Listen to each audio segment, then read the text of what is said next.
வடகிழக்கு பருவமழை காரணமாக பெரம்பலூர் மாவட்டம் குன்னம் அருகே காரைப்பாடி, துங்கபுரம், வயலப்பாடி உள்ளிட்ட பகுதிகளில் இடியுடன் கூடிய கனமழை பெய்து வருகிறது. இதுகுறித்த விவரங்களுக்காக இணைகிறார் செய்தியாளர் தமிழ்ச்செல்வன். விரிவான விவரங்களை வழங்கலாம்.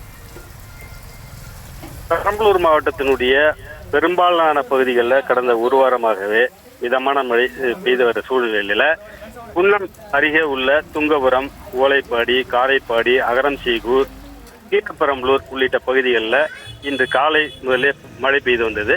தற்போது அந்த மழை கனமழையாக பெய்து வருகிறது. தென்மேற்கு பருவமழை இந்த பகுதிகளில் பெரிய அளவில் பெய்யாததின் காரணமாக ஏரி, குளம், குட்டை என அனைத்திலுமே வறண்டு காணப்பட்ட நிலையில ஆடு மற்றும் மாடுகளுக்கு தண்ணீர் இல்லாத சூழ்நிலை நிலவி வந்தது. தற்போது இந்த மழை பெய்த காரணத்தால்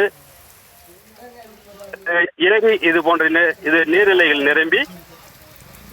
நிரம்பியதால் விவசாயிகள் மற்றும் பொதுமக்கள் மகிழ்ச்சி அடைந்துள்ளனர்.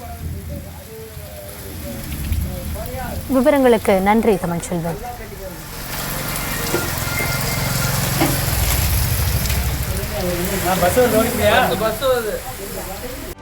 செய்திகளை உடனுக்குடனும் துல்லியமாகவும் தெரிந்து கொள்ள சப்ஸ்கிரைப் பண்ணுங்க.